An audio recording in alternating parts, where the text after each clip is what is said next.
കുട്ടമ്പുഴയിൽ കാട്ടാന ആക്രമണത്തിൽ എൽദോസ് എന്ന യുവാവ് മരിച്ച സംഭവം വളരെ ദൗർഭാഗ്യകരവും വേദനാജനകവുമാണെന്ന് വനം വകുപ്പ് മന്ത്രി എ.കെ. ശശീന്ദ്രൻ.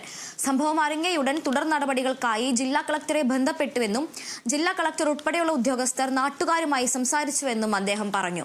മരിച്ചയാളുടെ കുടുംബത്തിന് 10 ലക്ഷം സഹായധനം ഇന്ന് തന്നെ കൊടുക്കാൻ നിർദ്ദേശം നൽകിയതായും മന്ത്രി അറിയിച്ചിട്ടുണ്ട്. ഉദ്യോഗസ്ഥരുടെ ഇടപെടൽ സംഘർഷം ഒഴിവാക്കിയെന്നും ജനങ്ങളുടെ പ്രതികരണത്തിൽ അസ്വാഭാവികതയൊന്നുമില്ലെന്നും അദ്ദേഹം പറഞ്ഞു.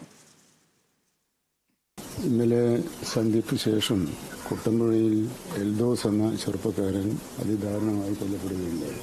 അത് അങ്ങേയറ്റം ദൗർഭാഗ്യകരവും ഹൃദയവേദന ഉണ്ടാക്കുന്നതുമായ ഒരു കാര്യമാണ്. ആ സംഭവം അറിഞ്ഞ ഉടനെ തന്നെ കളക്ടർമാരുമായി ഞാൻ ബന്ധപ്പെടുകയുണ്ടായി. എറണാകുളം ജില്ലാ കളക്ടറോട് ആ കാര്യത്തിൽ മോണിറ്ററിംഗ് നടത്തുന്നതിനുള്ള നിർദ്ദേശവും നൽകി.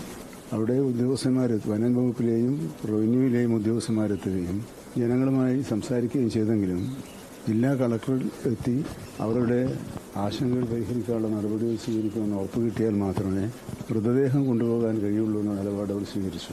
രാത്രി വൈകിയാണെങ്കിലും ജില്ലാ കളക്ടർ അവിടെ എത്തുകയും ബന്ധപ്പെട്ടവരുമായി കൂടിയാലോചിച്ച് പരിഹാരമാർഗങ്ങൾ നിർദ്ദേശിക്കുകയും അവ നടപ്പിലാക്കാനുള്ള നടപടിക്രമങ്ങൾ പൂർത്തിയാക്കുകയും ചെയ്തതോടുകൂടിയാണ് സംഘർഷത്തിന് അയവ് വന്നിട്ടുള്ളത്. ഇന്നലെ തന്നെ കളക്ടറുമായി സംസാരിച്ചപ്പോൾ ഞാൻ പറഞ്ഞിട്ടുള്ളത് അവർക്ക് കൊടുക്കാനുള്ള സഹായധനം 10 ലക്ഷം 2 ഗഡുക്കളായിട്ടാണ് കൊടുക്കേണ്ടതെങ്കിലും ഒരുമിച്ച് ഇന്ന് തന്നെ കൊടുക്കാനുള്ള നടപടികൾ സ്വീകരിക്കണമെന്ന് നിർദ്ദേശം അങ്ങനെ ചെയ്യാമെന്ന് അവരോട് ഉറപ്പ് നൽകിയിട്ടുമുണ്ട്.